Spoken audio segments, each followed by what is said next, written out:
Good afternoon बेटा।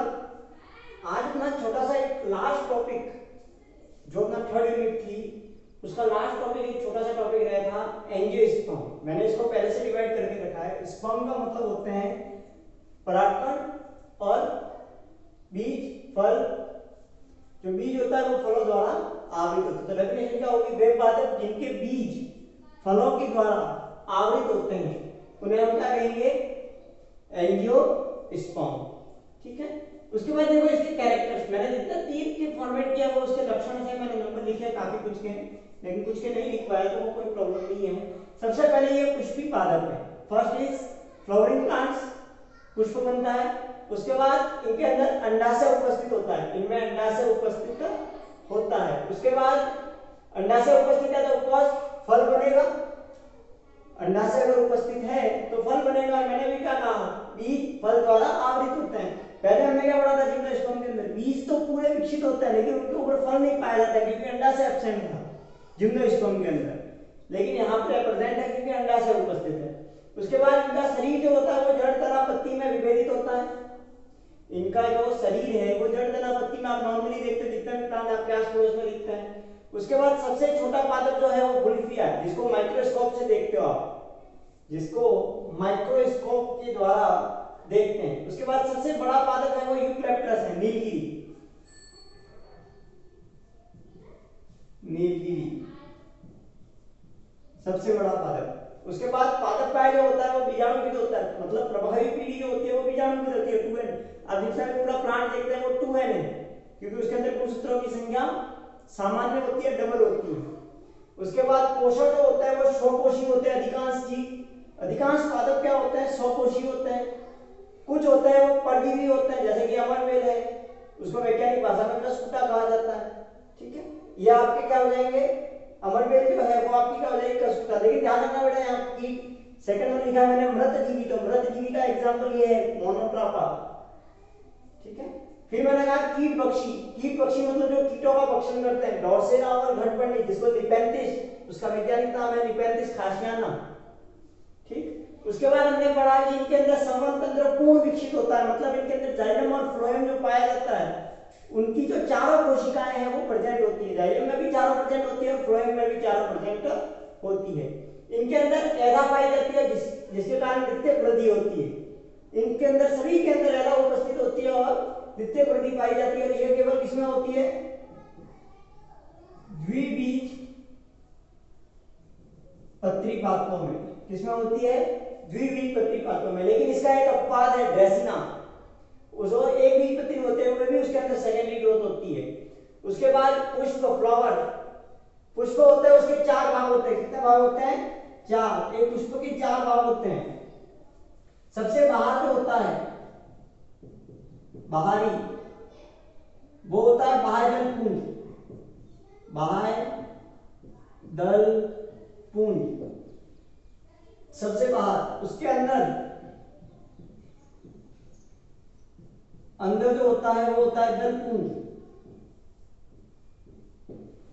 ठीक है। उसके बाद होता है नर भाग, पुंकेसर, और उसके अंदर होता है जायांग, चौथा। फर्स्ट, सेकंड, ये थर्ड नंबर पर ये होता है पुष्प के अंदर नर भाग पुंकेसर होता है। फोर्थ होता है वो स्त्री केसर होता है, उसके अंदर अंडाणु बनते हैं।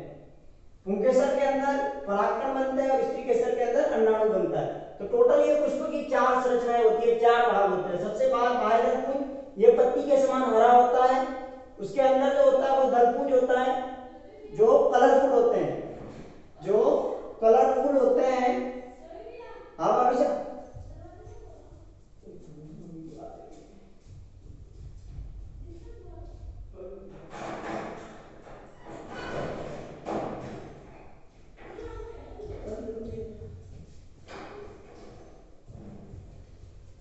तो ठीक इसके अनुसार देखो, अब यहाँ पे मैंने कहा कि पुष्प जो होते हैं उसके चार चक्र होते हैं टोटल। सबसे बाहरी चक्र को बाह्य दलपुंज, बाह्य भाग, उसके अंदर दलपुंज। उसके बाद तीसरा भाग होता है नर भाग, जिसे पुंकेसर कहते हैं, और उसके तीन भाग होते हैं। ठीक है, वो अपन नीचे भी पढ़ेंगे।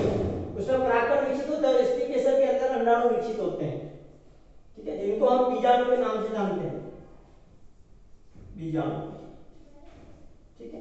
उसके बाद देखो 11 नंबर पे कौन आता है, निषेचन, फर्टिलाइजेशन। इनके अंदर निषेचन की प्रक्रिया जो होती है वो नाल युग्म प्रकार की होती है, मतलब नली के द्वारा परागकण जो होता है, परागकण एक नली के द्वारा इस नली के माध्यम से अंदर प्रवेश करता है, इसलिए इसको क्या कहा जाता है, नाल युग्मी। क्या कहा जाता है, नाल युग्मी पराग निषेचन, फर्टिलाइजेशन। मैं अभी आपको ये पूरी प्रोसेस बताऊंगा निषेचन की प्रक्रिया कैसे होती है। उसके बाद देखिए भ्रूणपोष। भ्रूणपोष होता है वो त्रिगुणित होता है। क्यों त्रिगुणित क्यों होता है, क्योंकि ये निषेचन के बाद पड़ता है, फर्टिलाइजेशन के बाद बनता है। किससे बनता है, ध्रुवीय केंद्रक से बनता है। किससे बनता है, ध्रुवीय केंद्रक से। अभी अपन बाद में इसकी स्ट्रक्चर की पूरी संरचना अध्ययन करेंगे। अपन स्त्री केसर का जो अंडाणु, जो बीजाणु होता है, बीजाणु जो होता है उसकी संरचना पूरी पढ़ेंगे अपन। उसके बाद हमने कहा कि इसके अंदर दोहरा निषेचन पाया जाता है, ये इसका विशेष कैरेक्टर है। जैसे कि हमने जिम्नोस्पर्म के अंदर पढ़ा था कि उसके अंदर पॉलीअम्नियोनी, बहुभ्रूणता का गुण पाया जाता है, ठीक उसी प्रकार से यहाँ पर एक कैरेक्टर पाया जाता है जिसको कहते हैं दोहरा निषेचन। और इसकी खोज नवाचीन नामक वैज्ञानिक ने की थी। नवाचीन नामक वैज्ञानिक ने इसकी खोज की थी सबसे पहले। नवाचीन नामक वैज्ञानिक ने इसकी खोज की थी सबसे पहले दोहरे निषेचन की। ठीक, तो यहां तक पढ़ा। उसके बाद देखिए पुंकेसर की संरचना कैसी होती है। पुंकेसर जो होता है उसकी स्ट्रक्चर कैसी है, संरचना कैसी है, पुंकेसर की संरचना कैसी है। तो पुंकेसर की संरचना के बारे में जब पढ़ते हैं तो पुंकेसर के 3 भाग होते हैं। कितने भाग होते हैं, 3 भाग। 3 भाग, ठीक। पहला भाग जो होता है वो आपका क्या कहलाता है, परागकोश। दूसरा होता है योगी और तीसरा होता है आपका व्रंत। 3 भाग होते हैं। पहला होता है परागकोश। तो परागकोश सबसे ऊपर पाया जाता है, उसे परागकोश कहते हैं। और इसी के अंदर आपके क्या बनते हैं, पुंकेसर के अंदर परागकण बनते हैं। तो इसी भाग के अंदर यहां पे एक स्टेप और आ सकता है तुम चाहो तो, कि परागकोश और परागकोश से पुंकेसर में परागकोश होता है, परागकोश में परागकण बनते हैं। ठीक है, तो परागकोश, योजी और व्रंत। तो सबसे नीचे देखिए ये आपको जो लाइन दिख रही है ये आपका व्रंत होता है। और जिस स्थान से ये व्रंत परागकोश से जुड़ता है उसको योजी कहते हैं। और योजी के ऊपर जो संरचना पाई जाती है उसको परागकोश कहते हैं। तो टोटल ये स्ट्रक्चर होती है। और इसी के अंदर 2 बीजाणुधानियां, 2 एक पाली के अंदर और 2 एक पाली के अंदर, टोटल 4 परागधानियां बनती है। उसके बाद देखो स्त्री केसर की संरचना।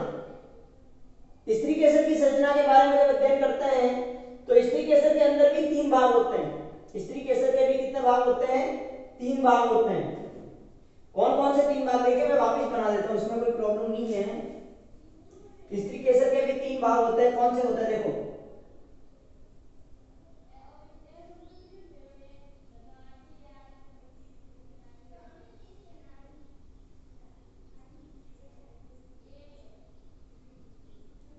ये वृत्तिकाग्र कहलाता है, ये वृत्तिका कहलाती है, और ये आपका अंडाशय कहलाता है। और अंडाशय में बीच के अंदर जोड़ने वाली नाल पाई जाती है और इस पर ये बीजांड होते हैं, बीजांड। ये क्या होते हैं, बीजांड। ये क्या होते हैं, बीजांड होते हैं। ठीक, तो ये होती है स्त्री केसर की संरचना। तो इसके भी 3 भाग होते हैं। सबसे पहला भाग क्या होता है आपका, फर्स्ट, सबसे पहला अंडाशय। अगर नीचे से स्टार्ट करो तो सेकंड नंबर पर वृत्तिका और तीसरे नंबर पर वृत्तिकाग्र। ठीक है, तो टोटल 3 भाग होते हैं। उसके बाद देखिए नेक्स्ट वन, उसके बाद देखो वर्तिकाग्र हो गया, वर्तिका हो गई और अंडाशय हो गया। ठीक, तो ये चीजें हमने यहां तक पढ़ी।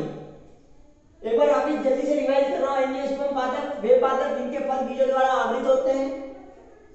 यह पुष्पी पादप है, विश्वव्यापी है, मतलब हर जगह पर पाए जाते हैं। अंडाशय उपस्थित अर्थात फल का विकास होता है। पादप शरीर जड़ तना पत्ती में विभेदित सबसे छोटा पुष्प वुल्फिया, सबसे बड़ा यूकलिप्टस नीलगिरी जिसको हम जानते हैं। पादप काय जो होता है वो बीजाणु की प्रभावी पीढ़ी होती है। पोषण जो होता है वो स्वपोषी, लगभग सभी पादप स्वपोषी होते हैं। उसके बाद परजीवी मतलब दूसरों के ऊपर आश्रित, मतलब अमरवेद जिसको कशपुटा कहते हैं। कभी आप खेत के अंदर गए हो तो किसी छोटे प्लांट के ऊपर आपने देखा होगा एकदम पीले रंग के छोटे छोटे आपको तंतु दिखाई देते हैं, वो आपका कशपुटा होता है, उसे अमरबल कहते हैं। उसके बाद देखिए मृतजीवी पादप।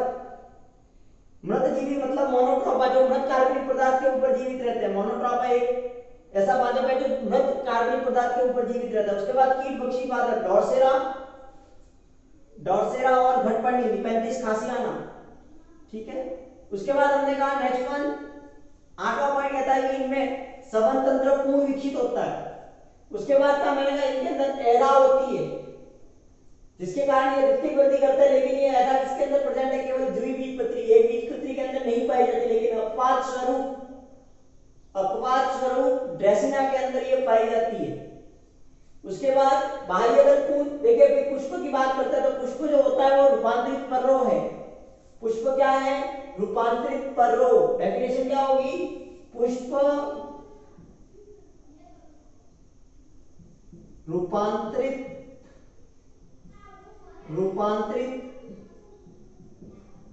पर्रो है। पुष्प क्या है? रूपांतरित पर्रो है। पुष्प एक रूपांतरित पर्रो है, ठीक है। पुष्प रूपांतरित पर्रो है। तो पुष्प के 4 भाग होते हैं।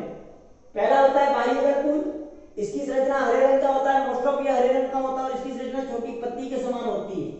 उसके बाद इसके अंदर की ओर दल पुंज होता है जिसका कलरफुल पार्ट्स होता है ये, और कीटों को अपनी ओर आकर्षित करने का कार्य करता है, पक्षियों को अपनी तरफ आकर्षित करने का कार्य करता है, ठीक है। उसके बाद तीसरा जो होता है वो नर भाग पुंकेसर। पुंकेसर के अंदर परागकोश पाया जाता है, परागकोश के अंदर परागकण विकसित होते हैं। इसके बाद स्त्री केसर। स्त्री केसर के भी 3 भाग होते हैं और उसके अंदर अंडाणु जो होते हैं वो अंडाशय में विकसित होते हैं। अंडाशय के बीजाणु जो होते हैं उसके अंदर ये विकसित होते हैं। उसके बाद हमने बात की कि इनके अंदर निषेचन जो होता है वो नाल युग्मी प्रकार का होता है। कैसा होता है? नाल युग्म की प्रकार का, मतलब जो नर युग्म जो होता है वो नली के माध्यम से, ये नली, ये वर्तिका नली के माध्यम से इसके अंदर प्रवेश करते हैं, इसलिए इसको नाल युग्मी प्रकार का निषेचन कहा जाता है। उसके बाद देखिए इसके अंदर दोहरा निषेचन। दोहरा निषेचन ये विशेष कैरेक्टर्स हैं, मतलब इसके अंदर देखिए n+n तो ध्रुवी केंद्र हो ही रहा है, एक निषेचन तो ये हो रहा है, और इसके अंदर टोटल कितने मिल रहे हैं? ध्रुवी कोशिका केंद्र था वो 2n तो था ही, उसके साथ एक और n मिल गया, मतलब 3 केंद्र मिले, तो इसलिए इसको 3n कहा जाता है। क्या कहा जाता है? 3n। ये ध्रुवी केंद्र से दोहरा निषेचन पाया जाता है इनके अंदर, ठीक। उसके बाद हमने कहा कि परागकोश की संरचना, पुंकेसर की संरचना। पुंकेसर के 3 भाग होते हैं, व्रंत, योजी और परागकोश। व्रंत सबसे नीचे ये धागेनुमा जो संरचना है वो आपकी व्रंत कहलाती है। उसके बाद योजी, उसके बाद परागकोश, और परागकोश के अंदर ही लघु बीजाणु धानियों के अंदर परागकणों का विकास होता है, ठीक। उसके बाद देखिए नेक्स्ट वन आता है आपका स्त्री केसर। स्त्री केसर के भी 3 भाग होते हैं। सबसे पहला होता है वो अंडाशय, दूसरा वर्तिकाग्र और तीसरा वर्तिकाग्र।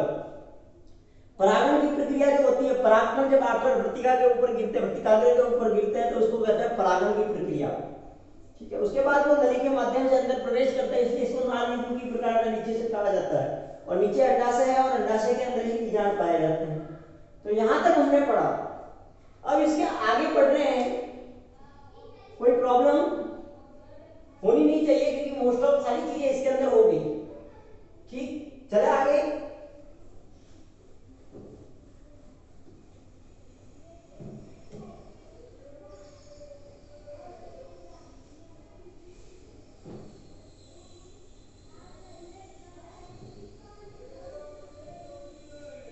अब देखो यहाँ पे बेटा हम बात यहां तक हमने कर ली। अब मैं आपको बीजाणु की बात कर रहा हूं। बीजाणु जो अंडाशय में पाया जाता है, अंडाशय में उपस्थित, कहां उपस्थित होता है? अंडाशय में उपस्थित होता है, ठीक है। उसकी संरचना के बारे में पढ़ रहे हैं, अच्छे से समझ लेना क्योंकि वो पार्ट मैंने अभी तक नहीं बताया आपको। अंडाशय की संरचना कैसी होती है, उसके कौन कौन से भाग होते हैं। तो अंडाशय के जब भी कोई भाग पड़ते हैं, बीजांड के भाग पड़ते हैं, तो बीजांड का सबसे पहला भाग जो होता है वो होता है आपका बीजांड ग्रंथ। बीजांड ग्रंथ मतलब जो सबसे नीचे वाला भाग है। मैं साथ के साथ में डायग्राम भी बनाते जा रहा हूं।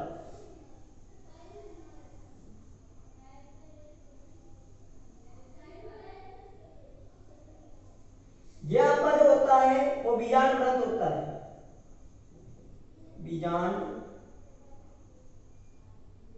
ग्रंथ, ठीक है, ये होता है बीजांड ग्रंथ। उसके बाद नेक्स्ट वन जो होता है, इसके बाद सेकंड वन, बीजांड ग्रंथ के बाद सेकंड संरचना आती है अध्यावरण।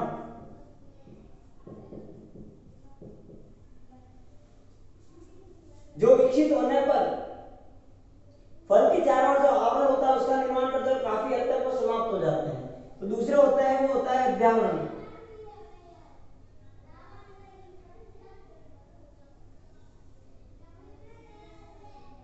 ठीक है, तो अध्यावरण फर्स्ट, सेकंड और ये थर्ड, तीन अध्यावरण होते हैं। कितने अध्यावरण होते हैं? तीन। प्रथम, द्वितीय अध्यावरण, ठीक है, और यहां पर ये थर्ड अध्यावरण, प्रथम, द्वितीय और तृतीय।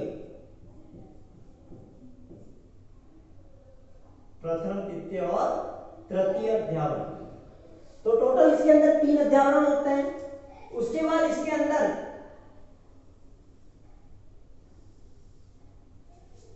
ये संरचना होती है बीजांड काय। बीजांड काय, बीजांड काय, ये काय है, ठीक है, बीजांड काय। तीसरी संरचना होती है बीजांड काय। तो थर्ड वन मैंने लिख दी बीजांड काय, बीजांड काय, ठीक है। तीसरी संरचना होती है बीजांड काय, और बीजांड काय के अंदर भ्रूण कोश पाया जाता है। कोश का मतलब क्या होता है? स्टोर करने वाला कोश, ठीक है। इसके अंदर भ्रूण कोश पाया जाता है और इसके अंदर मृदुतक कोशिकाएं पाई जाती है,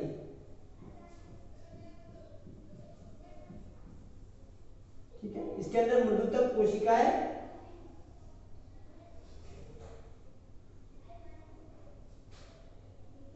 मृदुतक कोशिकाएं पाई जाती है। ये सारी ये आपकी मृदुतक कोशिकाएं होती है, मृदुतक सेल्स, कोशिका, ठीक है। कोशिका लिख देता हूं, कोशिका, ठीक। मृदुतक कोशिका पाई जाती है, ठीक। उसके बाद नेक्स्ट वन अपन आते हैं, यहां तक हो गया। पांचवा जो भाग होता है वो होता है भ्रूण, चौथा हो गया भ्रूण कोश। उसके बाद भ्रूण कोश के अंदर, भ्रूण कोश के अंदर अंड समुच्चय पाया जाता है।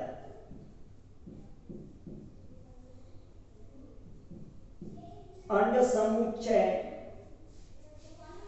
अंड समुच्चय पाया जाता है, समुच्चय, ठीक है, मतलब समूह। तो वो पाया जाता है आपके बीजांड द्वार की तरफ, बीजांड द्वार की ओर। ये कोशिकाओं का समूह होता है। तो तीन कोशिकाएं होती है टोटल, एक, दो और ये तीन। कितनी होती है? तीन।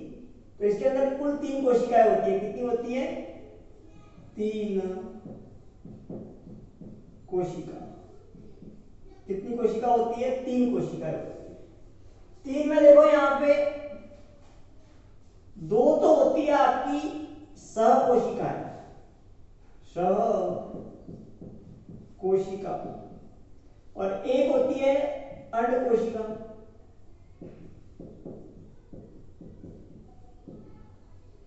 ठीक है, ये हो गई। उसके बाद नेक्स्ट वन, ये इसका बीजांड द्वार होता है, बीजांड द्वार, ठीक है। तो इसको एक और ऐड कर लो, भ्रूण, ठीक है, और पांचवें नंबर पे बीजांड द्वार, ठीक है, बीजाणु द्वार। ठीक, एक और होता है छठा 6 निभांग। इंग्लिश में इसको चलाजा कहते हैं, निभांग इंग्लिश में इसको चलाजा कहते हैं, CHAZLA चलाजा। ठीक है, इसको निभांग कहते हैं और ये आ जाता है 7वें नंबर पे अंड समूह। ठीक है, उसके बाद देखो 7 नंबर के बाद 8वें नंबर पर आता है आपका ये चलाजा होता है, ये चलाजा निभांग, ये निभांग है आपका। तो ये संरचना होती है टोटल, ये बीजांड द्वार और ये चीज होगी। अब देखो नेक्स्ट वन अपना 8वां जो आता है वो आता है प्रति व्यासित कोशिकाएं। संख्या जो होती है इसकी 3 होती है, कितनी होती है संख्या होती है वो 3 होती है। कहां पाई जाती है, उपस्थिति कहां होती है इसकी, निभांग की ओर, निभांग की ओर कहां होती है, निभांग की ओर। प्रेजेंस होता है वो निभांग की ओर होता है, कहां होता है, निभांग की ओर। तो ये निभांग है और ये निभांग की ओर पाई जाती है। तो निभांग कहां पर है, ये निभांग और ये निभांग के अंदर होते हैं, भ्रूणकोश के अंदर है लेकिन निभांग की ओर। ये सारी संरचनाएं आपको भ्रूणकोश के अंदर मिलेगी, ये सारी संरचनाएं भ्रूणकोश के अंदर ही मिलेगी आपको, भ्रूणकोश में ही उपस्थित होती है ये। ठीक, 3 कोशिकाएं होती है, 3 एक है, तो ये 3 मैंने यहां बना दी, 1 2 और 3। फिर ध्रुवीय कोशिका, ये तीसरा पार्ट होता है, इसी के अंदर ये पाई जाती है भ्रूणकोश के अंदर और इनकी संख्या होती है 2। जो बाद में एट निषेचन के टाइम, जब निषेचन की प्रक्रिया होने वाली है उस समय ये मिलकर 1 हो जाती है। होती तो 2 है लेकिन निषेचन के समय मिलकर 2 हो जाती है, दोनों शामिल हो जाती है। तो फिर हो जाती है निषेचन के बाद, निषेचन के बाद 1 हो जाती है, निषेचन के समय, निषेचन के समय 1 मिलकर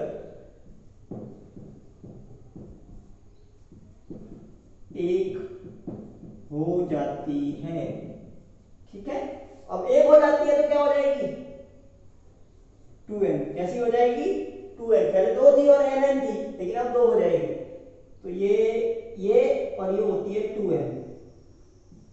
कैसी होती है, 2n। बाकी सारी n होती है, ये भी n होती है, ये भी n होती है, सारी nn अवस्था में होती है। ठीक है, तो ये बेटा आपके एक बीजांड होता है, ये बीजांड की संरचना होती है टोटल। ठीक, तो यहां तक अपन ने समझ लिया इसको। अब देखो बेटा जब निषेचन होने वाला होता है, जब निषेचन की प्रक्रिया होने वाली होती है तो देखो बेटा कैसी संरचना है। एक सेकंड में यहां निभांग को याद आ रहा हूं। ठीक है, यह आपके अंडाशय में उपस्थित होता है। तो मान लीजिए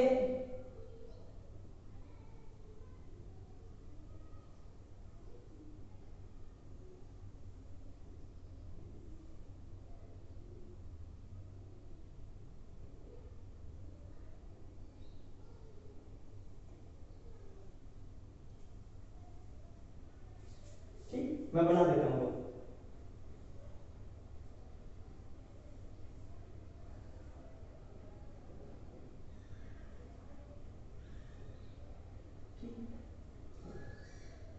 अंडाशय, और अंडाशय के अंदर ये संरचना होती है टोटल, ये अंडाशय के अंदर होती है। तो जब परागकण यहां से, जब परागकण यहां आकर गिरते हैं, परागकण यहां आकर गिरते हैं, परागकण, तो यहां से एक नली विकसित होती है जिसको पराग नली कहते हैं। और ये पराग नली अंदर जाते हुए जाती है और अंदर घूम के यहां पहुंचती है। अब मैं इसको यहां बता रहा हूं बेटा, ये अंदर आ गई, यहां से ये अंदर आ गई आपके। ठीक है, ये और यहां से होते हुए, यहां से होते हुए ये पराग नली यहां से होते हुए यहां प्रवेश करती है।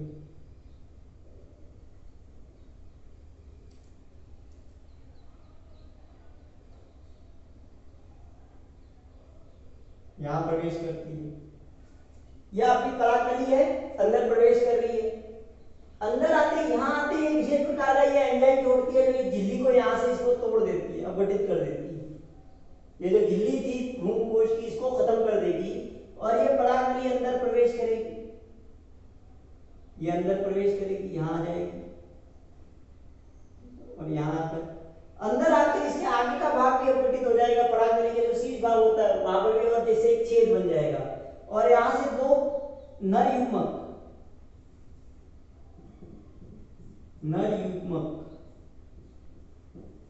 कहाँ आ जाएंगे, अंदर आ जाएंगे। अब एक नर युग्मक जो था वो आपकी अंड कोशिका से जुड़ जाता है। किससे जुड़ जाता है, अंड कोशिका से। ये तो हो गया निषेचन। और दूसरा जो होता है वो आपके ध्रुवीय केंद्रक से जुड़ जाता है। तो जो ध्रुवीय केंद्रक से जुड़ता है वो तो भ्रूणकोश बनाता है। क्या बनाता है, भ्रूणकोश। और जो इससे बनता है वो आगे जाके वापस क्या बनता है, बीज बनाता है, बीजाणु बनाता है, युग्मनज बनाता है। ठीक है, तो ये बेटा आपकी पूरी प्रोसेस होती है। मैंने आपको ये भी बता दिया कि निषेचन वगैरह कैसे होता है। ठीक, इसके बाद बेटा नेक्स्ट वन हम आगे बढ़ते हैं, alternation of generation. Alternation of generation, जिसको हिंदी में पीढ़ी एकांतरण कहा जाता है। क्या कहा जाता है, पीढ़ी एकांतरण। क्या होता है पीढ़ी एकांतरण, उसके बारे में पढ़ेंगे। तो पीढ़ी एकांतरण होता क्या है, ठीक है, पीढ़ी एकांतरण होता क्या है, पीढ़ी एकांतरण के बारे में पढ़ेंगे अपन। तो देखो पीढ़ी कहते हैं ना, अपनी भी पीढ़ियां होती है। मेरे पिताजी के पिताजी, पिताजी के पिताजी, तो क्या हम 7वीं पीढ़ी के हैं। तो पीढ़ी एकांतरण, एकांतरण का मतलब अल्टरनेशन।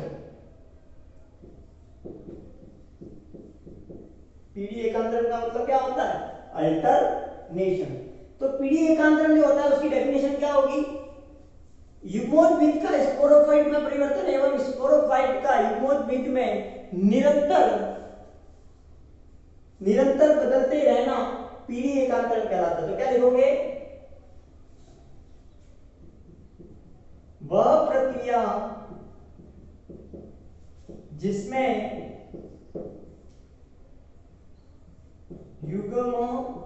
युग्मोद्भिद पीढ़ी स्पोरोफाइट बीजाणुभिद, युग्मोद्भिद पीढ़ी स्पोरोफाइट, इसको हिंदी में बीजाणुभिद कहते हैं, बीजाणुभिद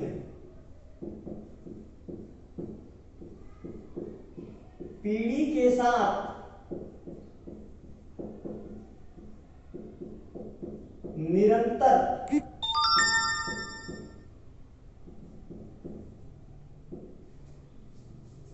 एकांतरित होता रहता है, एकांतरित होता रहता है, उसे पीढ़ी एकांतरण कहते हैं। ठीक है, तो देखो बेटा, जो युग्मोद्भिद होता है उसको हमेशा n लिखते हैं और स्पोरोफाइट जो होता है उसको हमेशा 2n लिखते हैं। स्पोरोफाइट को हमेशा 2n लिखते हैं और युग्मोद्भिद को n लिखते हैं। तो आपके देखो n अवस्था जो होती है वो 2n में और 2n अवस्था n में। ये क्रम आपका निरंतर चलता रहता है, इसको पीढ़ी एकांतरण कहते हैं। क्या कहते हैं, पीढ़ी एकांतरण। ठीक है, ये 3 प्रकार का होता है, 3 प्रकार का होता है। पहला अगुणितक, दूसरा द्विगुणितक, ठीक, और तीसरा जो होता है थर्ड वन, वो होता है आपका अगुणितक द्विगुणितक, शामिल मतलब दोनों, अगुणितक और द्विगुणितक। तो देखो बेटा, अगुणितक का मतलब क्या होता है, ये मैंने पूरी लाइफ साइकिल बना दी। ठीक, स्टार्टिंग यहां से और खत्म। तो इसके अंदर 2n अवस्था केवल कुछ समय के लिए होती है, मतलब बीजाणु की व्यवस्था जो होती है वो कम प्रभावी होती है, अप्रभावी होती है। बीजाणु भित्ति अप्रभावी, ठीक है। और एन अवस्था जो होती है वो होती है प्रभावी, मतलब ज्यादा समय के लिए आपको एन अवस्था दिखाई देगी, युग्मोद्भिद अवस्था दिखाई देगी।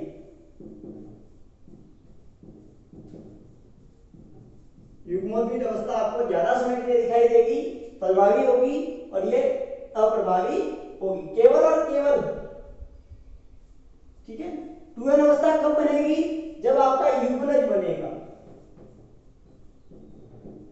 युग्मनज बनने के समय ही केवल और केवल आपकी 2n अवस्था बनेगी, बाकी कभी किसी कोई भी अवस्था आपको 2n अवस्था देखने को नहीं मिलेगी। उदाहरण है शैवाल, उदाहरण है आपके जितने भी शैवाल हमने पढ़े थे वो इसके अंतर्गत आएंगे।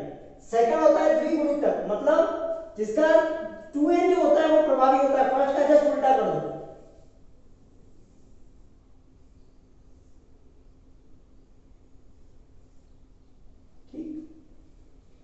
यहां पर होता है केवल n, ठीक है। यहां से 2n प्रवेश करता है और n में बढ़ जाता है, n के अंदर, और ये वापस आगे जाकर 2n में जुड़ जाता है, और ये पूरी 2n संरचना होती है। तो केवल और केवल ये अवस्था जो होती है युग्मकोद्भिद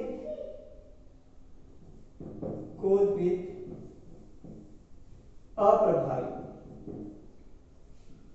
युग्मोद्भिद अप्रभावी और बीजाणुभिद प्रभावी,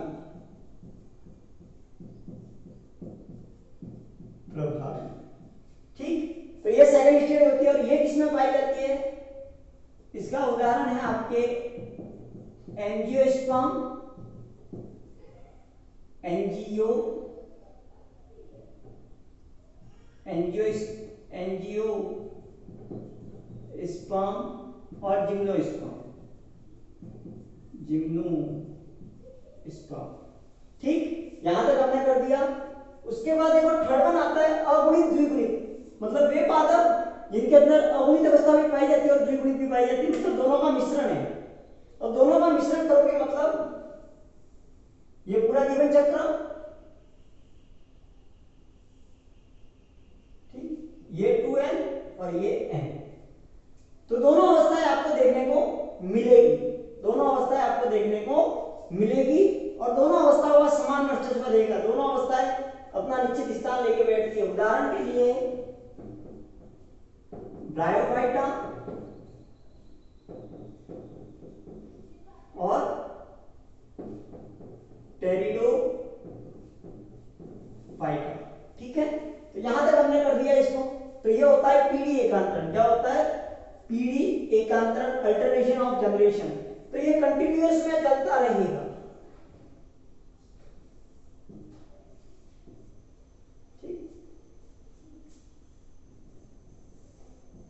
ये कंटिन्यूअस में चलता रहता है, ठीक।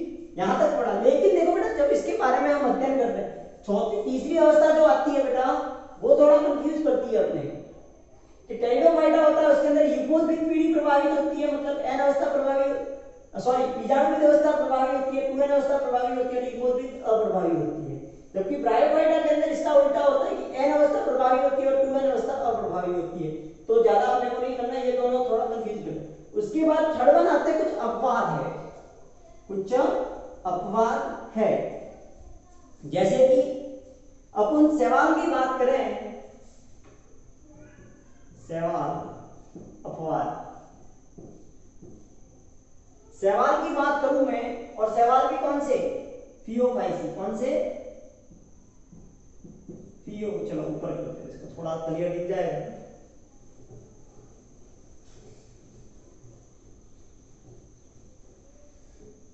पीढ़ी एकांतरण के कुछ अपवाद है, जैसे कि शैवाल, शैवाल के अंदर भी कौन से? फियोफाइसी के सदस्य, फियोफाइसी के सदस्य कौन कौन से? फियोफाइसी के सदस्य पॉलीसाइक्लोनिया, पॉलीसाइक्लोनिया, साइफोनियम, कैल्प आदि। ये जो है आपकी बेटा एक्टोकार्पस, एक और है एक्टोकार्पस।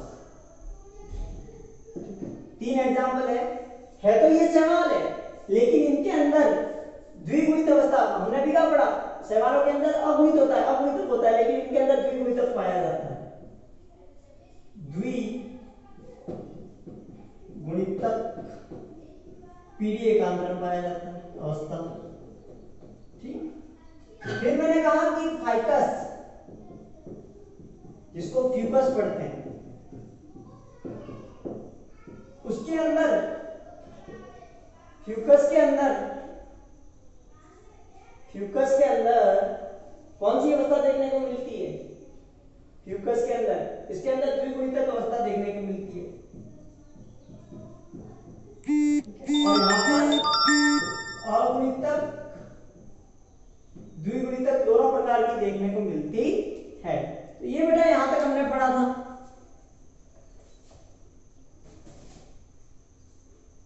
ठीक, तो एक्टोकार्पस, पॉलीसाइफोनिया और कैल्प के अंदर अगुणितक, द्विगुणितक प्रकार की अवस्था देखने को मिलती है, मतलब इस प्रकार की।